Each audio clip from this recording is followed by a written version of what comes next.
Game continues in the Johannesburg CBD fire that claimed the lives of 76 people. That number's increased by 2 in the last few hours.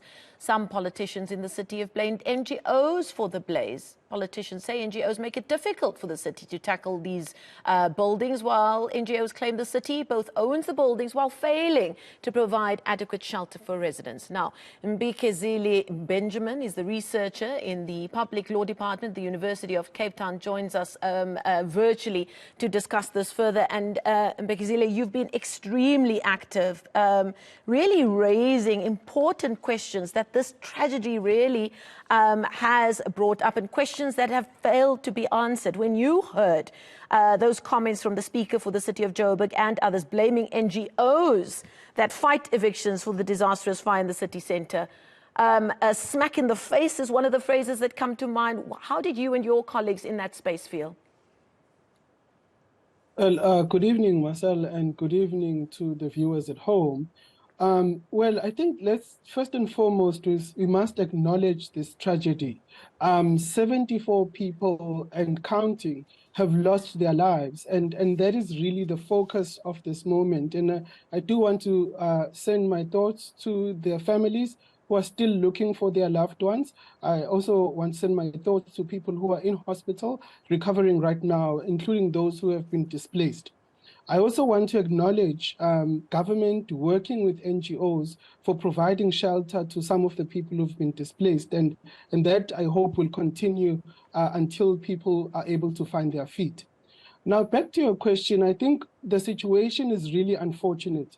A lot of the comments that have come out over the last 24 hours really are shocking in the extreme, because one doesn't expect in a tragedy like this, the first thing that people do is to play the blame game. So it does feel like a slap in the face for people who've been working with people who are desperately poor. And one thing that Dr. Shahida mentioned in the earlier interview is that we need to focus on the context, on the circumstances. No one wants to live with their child in a building that has no electricity, no water, no sewerage, and where there is crime. No one wants to do that.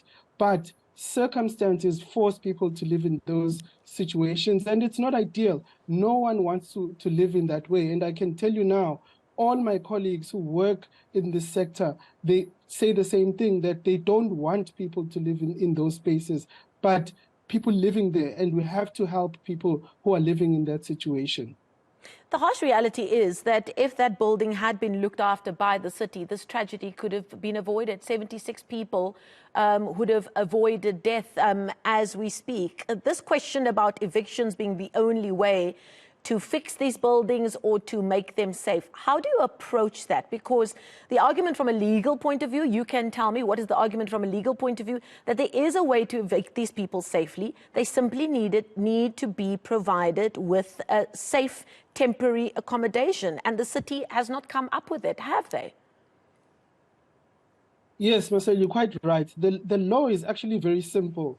If you are living in someone's property without their consent, then you are an unlawful occupier and you must be evicted. But because of our history and the context in which we come, right? If you go to Cape Town in District 6, there are still the scars of people who were evicted in 1966 without any sort of process, without any sort of concern for where those people will go. And because of that history, in 1998, Parliament wrote a law to say you can't evict people into the street. And before you can evict them, the municipality must provide some sort of temporary shelter. It doesn't have to be brick and mortar houses. It doesn't have to be an apartment in Sandton.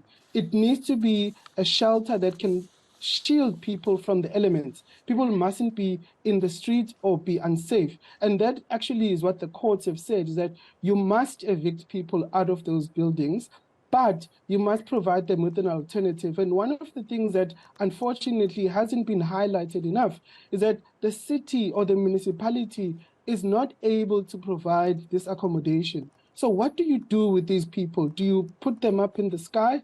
Do you throw them on the street? So you have to find a solution. And that, I think, is the stumbling block where people are really talking past each other and not enough focus is on the solutions. the law is one thing, but humanity is the other. And a lot of people have brought up the incident not so long ago involving Mako member of Transport Kenny Kunene, who was involved in these very public attempts at evictions. How dangerous are incidents like that in terms of the lack of humanity? Or I suppose young people would say he's doing it for the likes or trying to appeal to the populace ahead of next year's elections. How dangerous are those kinds of acts? Well, I think we don't actually have to focus on the actions of one individual, because one of the things that have happened in an institution like the city of Johannesburg is that we've had 10 mayors over the last 10 years. We've had 10 MMCs for housing, and each one of them, when they come, they promise that they will do something. What the law doesn't allow them to do is to demolish a house or a building or a structure that has people in them. So you can't demolish a roof on top of people's heads. You must firstly move them out to a safer place, and then if the building is unsafe, if engineers say that it's unsafe, then you may demolish it. So on a legal perspective, in an engineering perspective, that is what you do. And yes, at a humane level, there is also something that you do, because at the end of the day, these are human beings, whether they come from the Eastern Cape, they come from Northwest, Limpopo, or other parts of Gauteng. You must really care for them as human beings. And that is something also that we've lost in all of this blame game. A lot of people have compared this tragedy to the Grenfell Tower tragedy that took place in 2017 in London, where 72 people perished there. We've seen a lot of accountability, a huge payout to victims. There seems to have been changes to the system in governing these buildings that are there to provide housing for the poor. Do you expect to see any accountability or change with the way these spaces are being managed? Because this is one building. There are hundreds of these kinds of buildings across the country, especially in our major metros. Yeah, Marcel, it's a little bit premature at this point to speak about what happens next. The Grenfell incident happened some years ago, and even today, we still haven't identified the vast majority of the people who died yesterday in the building. So I think the efforts of the government and all partners should be focused on identifying people, connecting them with their families, and those who need assistance should be giving that healthcare assistance.